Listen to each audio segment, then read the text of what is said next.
Namaste to all the distinguished clinicians, illustrious teachers, path-breaking work which is being done, everyone on the dais. It's an honor to share the dais with all of you.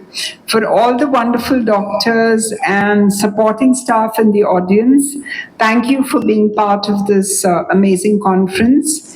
And I must mention Indra and her team because they've done everything with a smile on their face. And I will claim to be only the support system. Thank you all for being here, and it definitely is a privilege. And I understand it's the 26th National Pediatric Intensive Care Conference. That's quite a milestone. It has grown. I understand there are 800 people who have registered, but each one of you in the regions where you belong to have made an impact. It was kind of nice hearing that, you were all associated either as students or parents admitted in Apollo. It goes to show how old we are, I guess. So it's nice to be a slight elder and hopefully mature. But having said that, I think it's a responsibility of an organization who's been around for 41 years to do what we have to do. And most organizations come into being because there's a crying need in society to do something which is important, which is impactful, and which will make a difference in people's lives. And that is why my father, Dr. Reddy, when he came back from the US, said that we need to start a hospital which will bring the highest standards of medical care to people of our country and will invest in research, in education for the betterment of mankind. And India today stands tall in the global healthcare field. That it's not only a healthcare system like Apollo, but, Dr. Ilan is here from, Dr. Reela's Institute, and we follow and admire what they do. And many of you belong to, different institutions. So what has happened is that the standard of healthcare in our country has gone up, and we have been able to, as a group, as a team, throughout the country, each one of you clinicians have raised the bar. And I think that is really why we respect our clinicians, we respect the supporting staff. And I love the way you brought the nurses into it, because we are realizing that if not for the strength of the nurses and the support staff, no institution can be the way it is, and especially in the area of critical care medicine. So I think it's phenomenal that they have been included, and I think they will make a huge difference in what we do. The Apollo's journey in pediatric, hospital or just special unit, special focus, the credit has to go to Suchitra. She's the Neolin sitting there, and Indra and Dr. Meena. I think this trio of amazing, bright women walked into my office and they made this presentation and said that however small, we need an identity and we need to be able to focus and do what we're doing, for pediatrics. And that's how it started. We, just picked up a building which was not that great, not that optimal, and did our first pediatric hospital. But what it has done is that it's raised the bar on how, pediatric healthcare is delivered, whether it is transplants, cardiac care, cancer care. But what it has also done is that the pediatric intensive care has, we've managed to raise the bar.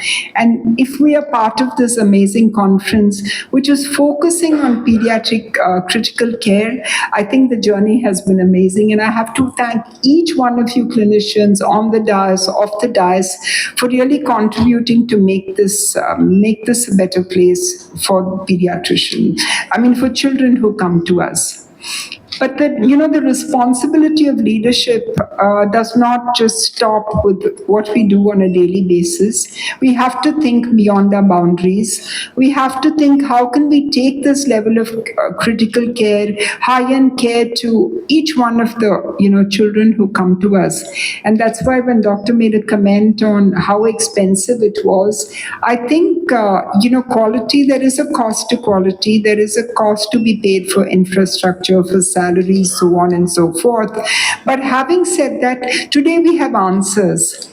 Today we're able to do things which we do. We had the courage to set up a proton beam therapy center. A lot of patients who are being treated there are children, they're peds.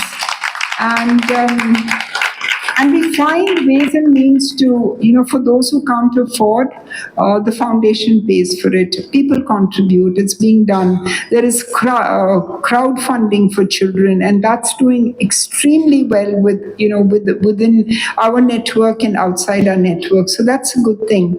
But what I think is really path-breaking, which has happened in our country, is insurance. Insurance has come in multiple formats in the state, and we were the first ones who helped the state of Tamil Nadu do it. There was a chief minister scheme. We did a 1 rupee a day insurance scheme in my dad's village. Now, every state has an insurance scheme which is funded by the state in some format or the other.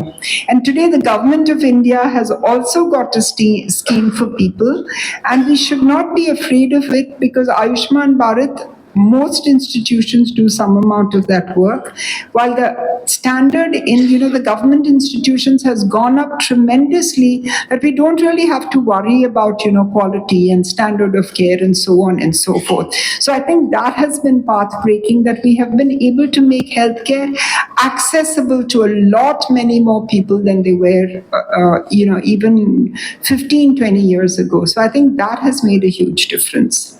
The second difference has been in the use of technology. And that, I think, is something we should all adopt and look at. During COVID, it just grew in leaps and bounds, and that's telemedicine. We started it a long time ago, and every institution now has adopted it, that if you can reach out to the undeserved, if you can reach out to locations which are geographically very difficult for people, then we've overcome the burden of geographical access, which is a huge point. So if we overcome the burden of financial access and geographical access, we have actually done a lot. We've come to a large extent to do what we have to do. The third area is, of course, that we all have to commit to outcomes and quality. It's not enough that there are pockets of excellence and islands of excellence. The network has to be excellent. Outcomes have to be measured. Outcomes have to be monitored, and outcomes have to be there. And no institution should be selfish about their clinical protocols. That is why this conference is amazing. That if you can all just share outcome data, clinical protocols, training, exchange of ideas, it would be really meaningful. And I'm sure that all of you are deliberating that more than anything else. We have to be multidisciplinary. Gone are the days where, just one discipline was enough. I think everybody knows that, if it's critical care, multidisciplinary, they have to come together. You might need cardiac, you might need a transplant specialist, you might need a nephrologist, you might need everyone to come together. And that is happening in a lot of institutions. So more of that would be extremely useful. And before I close, I just want to tell all of you that, there's so much of talk of AI, and no conference is complete unless there's a thought, a discussion on the future of technology, on the future of AI. Many of us look at it a bit gingerly and wonder if it's going to, overtake what we do.